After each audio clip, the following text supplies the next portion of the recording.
The following story reminds us that God makes the sun rise on the evil and on the good, and sends rain on the just and the unjust. Remember, God's grace is impartial, for we all make mistakes in His presence, and we are all in constant need of His compassion and mercy. Today's message comes from the book Jesus in the Home by Neio Lucio, psychographed by Francisco Xavier. Chapter 42, The Message of Compassion. On a clear night, the gathering at Peter's house was focused on the difficulties of dealing with people. How to spread the values of the gospel. How to instill the same gift and the same blessing in so many diverse minds.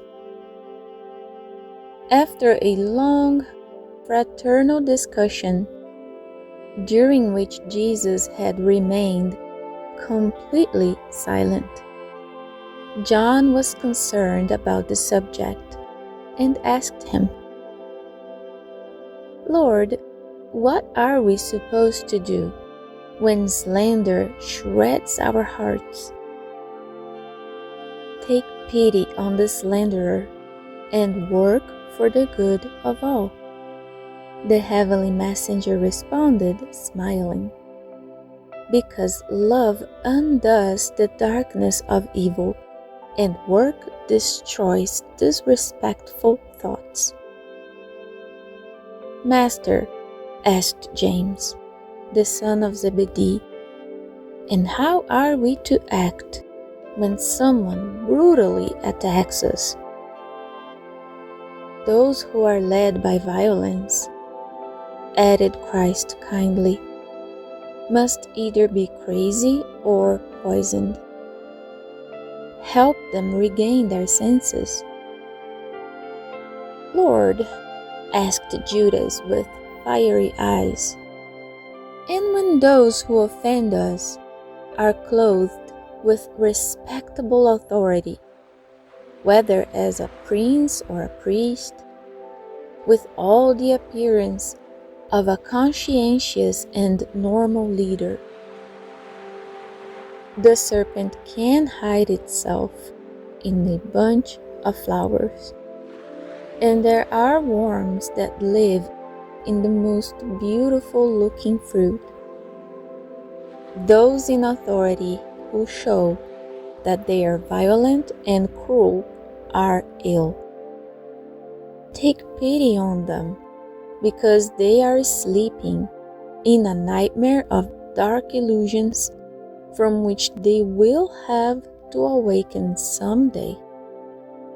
Help them as best you can, and continue on your way, acting for the happiness of all."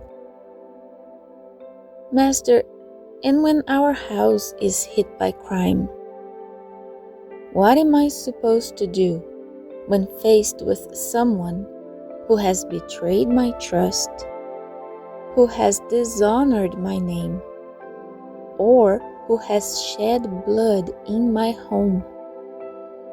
"Pity every type of criminal," Jesus explained, "and do not desire to break the law that your neighbor has disregarded, because both the persecutor and the criminal in any situation carry a blazing fire with them. One wrong does not right another, and blood does not cleanse blood. Forgive and help. Time is responsible for giving back to everyone in accordance with their own effort." "Master," Bartholomew cut in, "what are we to do about the judge who condemns us unfairly?" have mercy on him, and continue to cooperate for the good of all those around you. There is always a higher judge who analyzes those who criticize or condemn.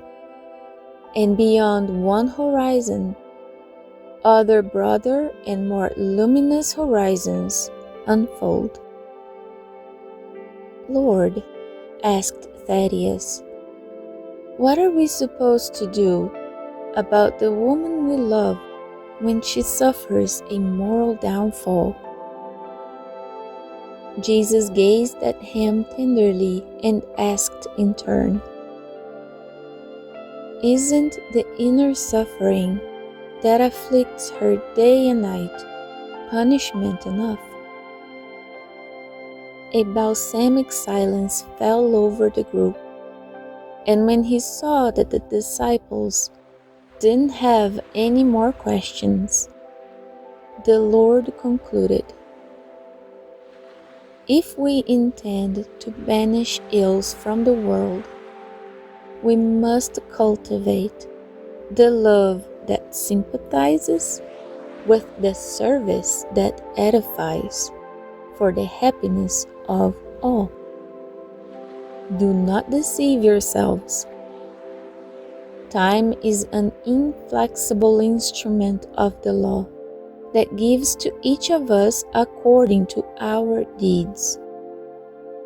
No one can hope to right a crime by practicing other crimes, because time changes everything on earth with the fire of suffering or with the ice of death.